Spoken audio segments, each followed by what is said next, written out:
بسم اللہ الرحمن الرحیم۔ جاہل انسانوں کی ہمیشہ یہ خواہش ہوتی ہے کہ پروردگار انہیں ان کے حال پر چھوڑ دے اور وہ جو چاہیں کریں، کسی طرح کی کوئی پابندی نہ ہو۔ حالانکہ در حقیقت یہ بدترین عذاب الہی ہے۔ انسان کی فلاح و بہبود اسی میں ہے کہ مالک اسے اپنے رحم و کرم کے سائے میں رکھے، ورنہ اگر اس سے توفیقات کو سلب کر کے اس کے حال پر چھوڑ دیا تو وہ لمحوں میں فرعون، قارون، نمرود، یزید، حجاج و متوکل بن سکتا ہے، اگرچہ اسے احساس ہی رہے گا کہ اس نے کائنات کا اقتدار حاصل کر لیا اور پروردگار اس کے حال پر بہت زیادہ مہربان ہے۔ قاضیوں کی یہ قسم ہر دور میں رہی ہے اور ہر علاقے میں پائی جاتی ہے۔ بعض لوگ گاؤں یا شہر میں اس بات کو اپنا امتیاز تصور کرتے ہیں کہ انہیں فیصلہ کرنے کا حق حاصل ہے، اگرچہ ان میں کسی قسم کی صلاحیت نہیں ہے۔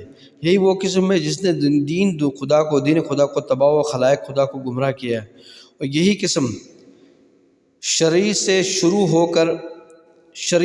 ہو کر ان افراد تک پہنچ گئی ہے جو دوسروں کے مسائل کو بآسانی طے کر دیتے ہیں اور اپنے مسئلے میں کسی طرح کے فیصلے سے راضی نہیں ہوتے ہیں اور نہ کسی کی رائے کو سننے کے لیے تیار ہوتے ہیں۔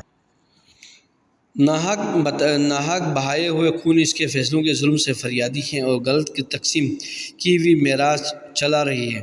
میں خدا کی بارگاہ میں فریاد کرتا ہوں ایسے گروہوں کی جو زندہ رہتے ہیں تو جہالت کے ساتھ اور مر جاتے ہیں تو ضلالت کے ساتھ۔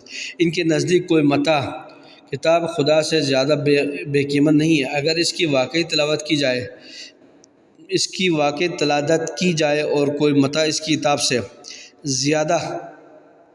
زیادہ قیمتی اور فائدہ مند نہیں ہے، اگر اس کے مفاہیم میں تحریف کر دی جائے، ان کے لیے معروف سے زیادہ منکر کچھ نہیں اور منکر سے زیادہ معروف کچھ نہیں ہے۔ اپنا خیال رکھیے گا دوستو، اس کو سنیے گا اور اپنے دوستوں تک فارورڈ کیجیے گا۔